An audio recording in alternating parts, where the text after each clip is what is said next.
Hey guys, today we are talking about a pretty personal topic, one that was extremely requested by a lot of you, but I wasn't comfortable talking about it until this moment.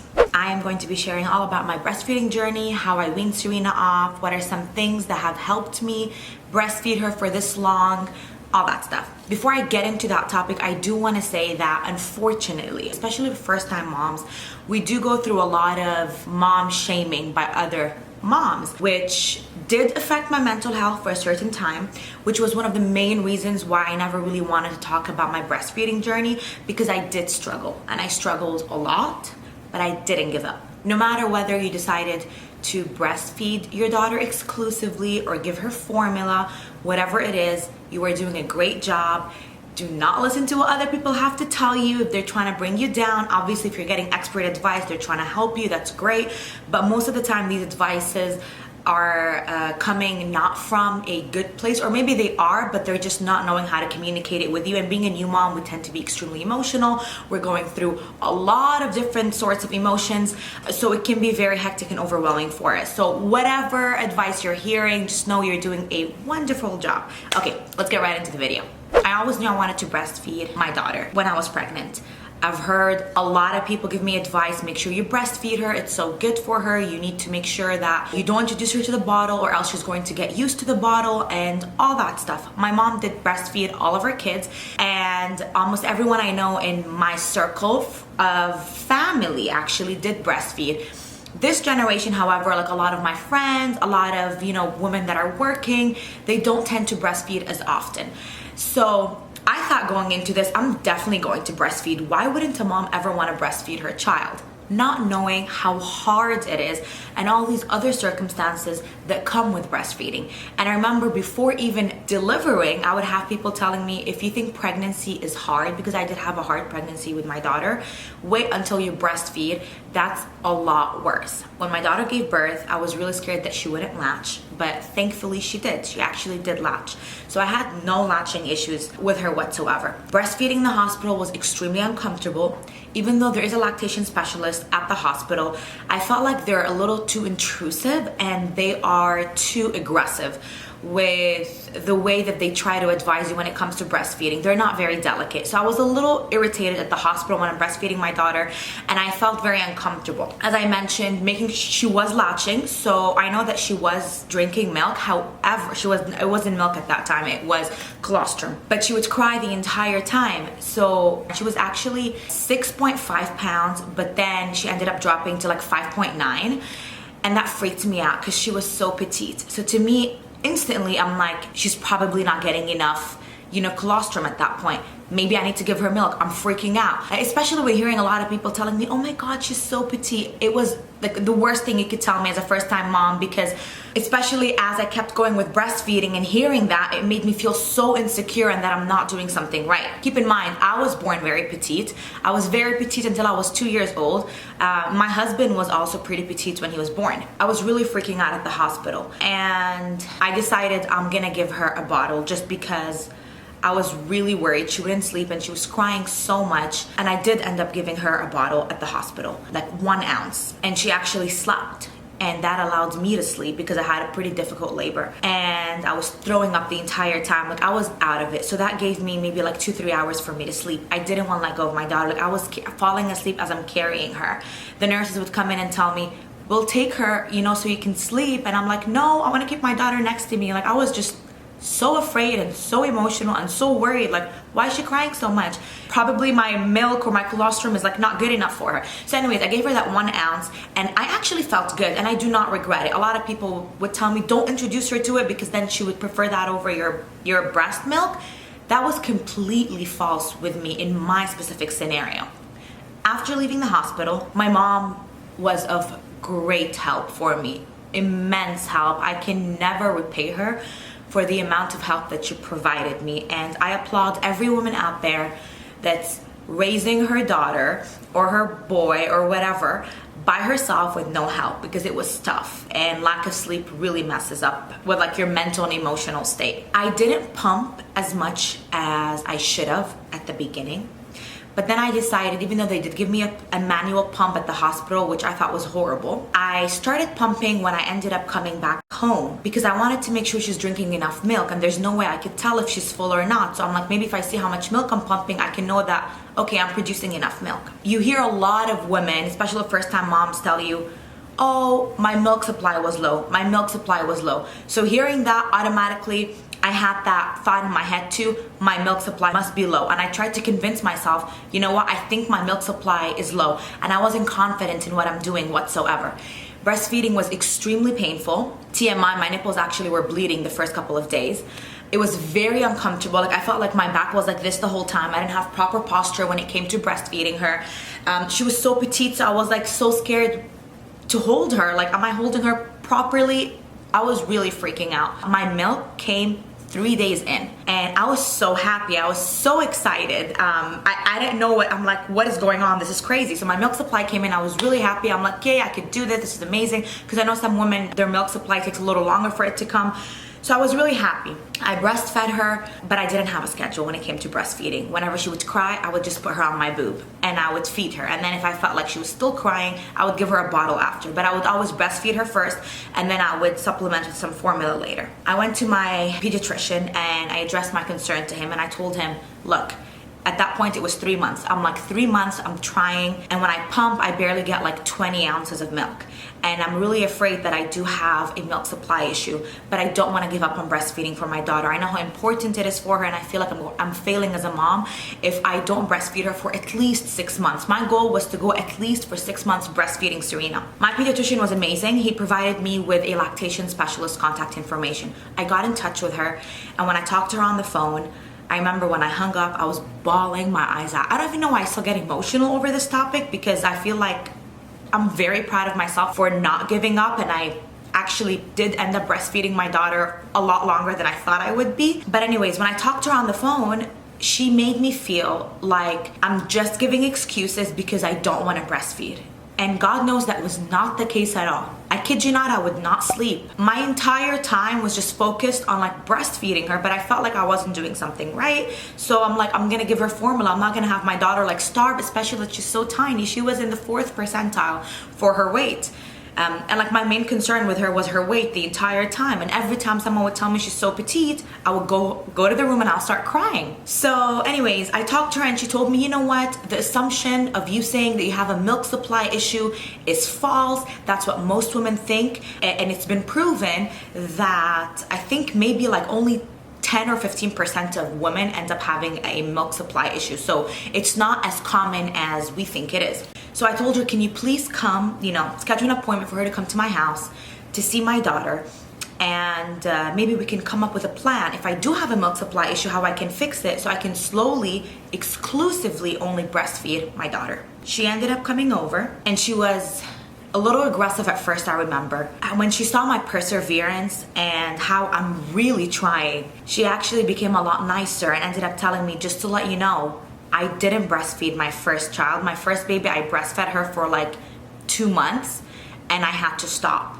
So you're doing a great job and she told me that as a first-time mom, I didn't know what I was doing. I heard all these false information from everyone on breastfeeding that kind of affected my breastfeeding journey. So I felt a lot better because I thought, wow, this woman must have breastfed like 2 full years, all of her kids. Like, I am so bad in comparison to her. I started pumping and she saw that I didn't really produce as much milk pumping. She weighed my daughter before I breastfed her and after I breastfed her, and she saw that, you know what, okay, yes, maybe you do have a milk supply issue, but we can work on that.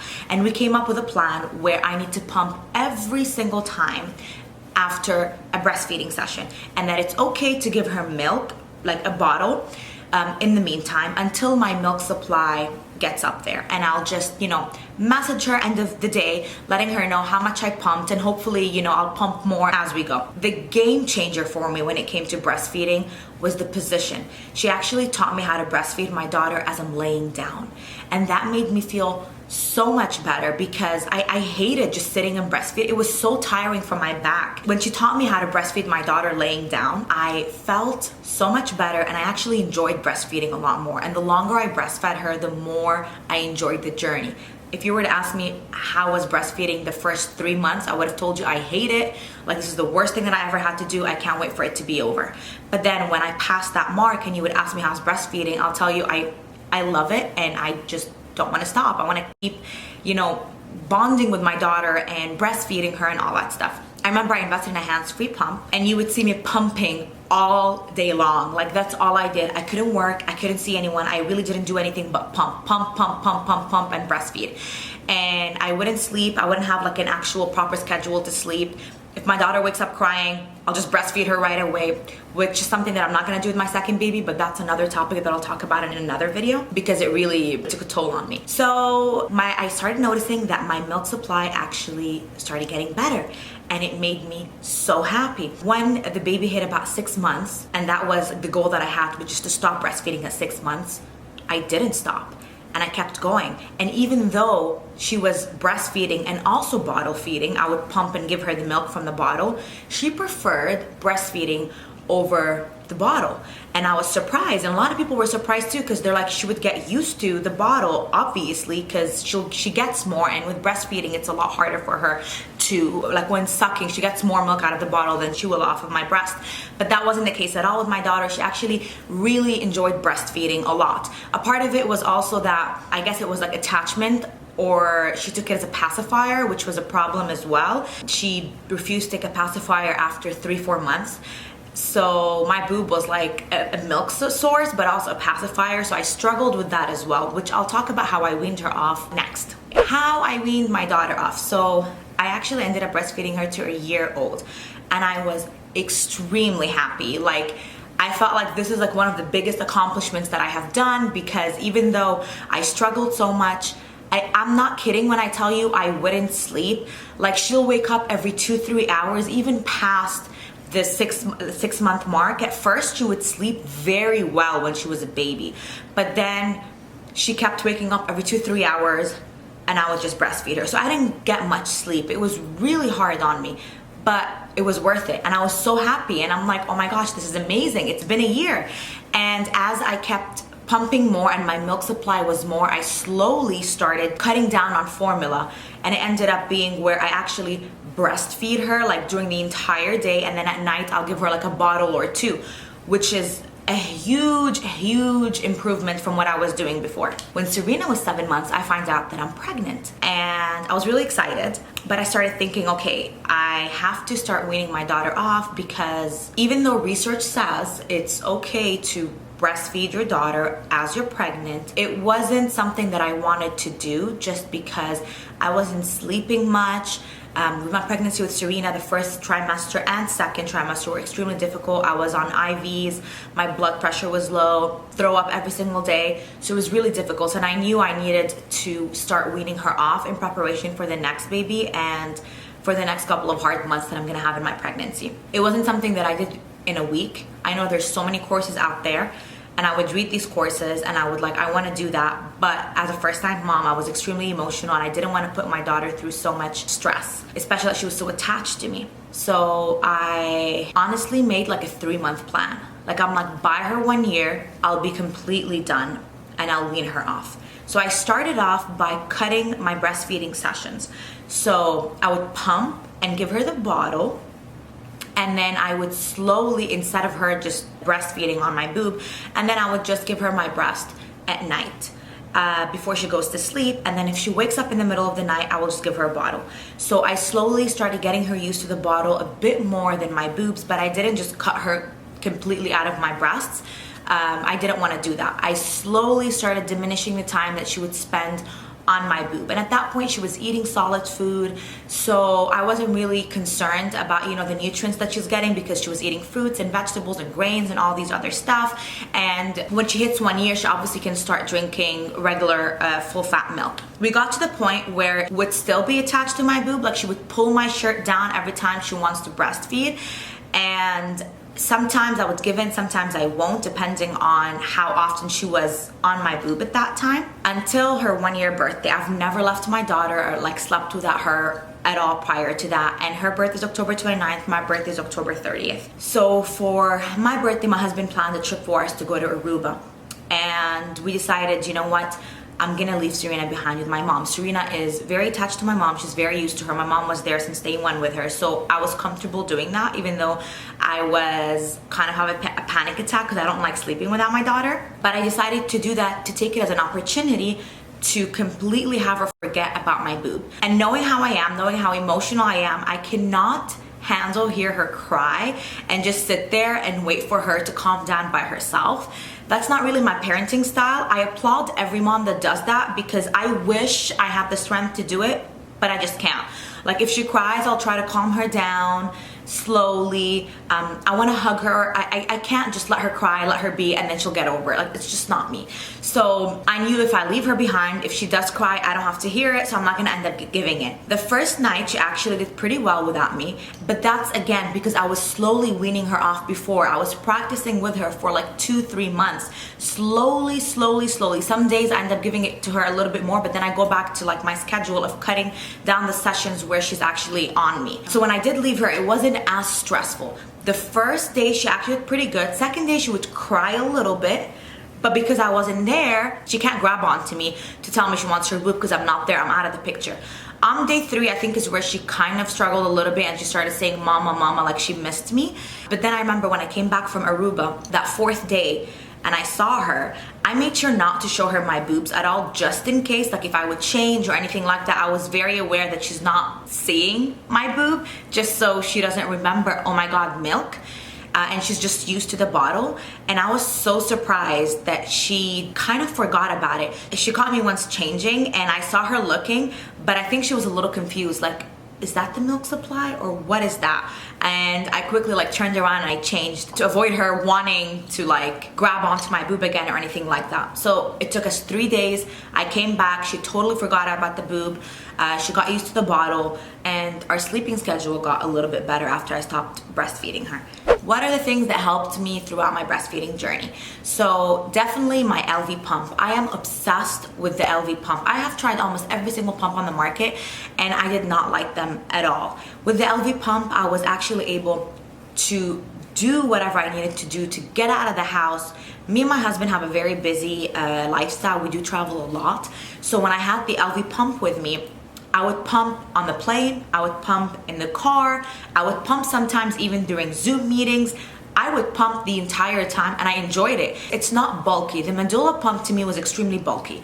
So even though it's hands-free, I mean, there's something coming out of your boobs that's like huge and it's not discreet at all. So it's not like I could go out if I had people coming over with the medulla pump. With the LV pump, I would sit down with my friends, there would be gatherings. Some people would think I'm just wearing a bra that has lights on it, but it was just my LV pump and it didn't make a very strong sound. So I highly recommend that for you guys. The second thing is a breastfeeding pillow. I took that with me to the hospital, made it a lot more comfortable for me to breastfeed, and I used it up till she was about 6 months old until I got a little bit more comfortable with breastfeeding. I also recommend nursing bras, nursing tanks, and nursing pads. I will link my favorite items for you guys, the ones that I have used, down below. And I think the most important thing that a lot of people don't talk about is make sure you're in an environment that is stress-free and make sure that your mental health is being taken care of, because all these outside factors do affect your milk supply. I was going through kind of a rough time during that phase, and I feel like because of all the stress I had to endure, it did affect my milk supply, especially during my pregnancy. Towards the end of my pregnancy, I was also going through a hard time. So I'm a lot more aware with this pregnancy right here. I do plan on breastfeeding my second baby, making sure that I'm in the right environment.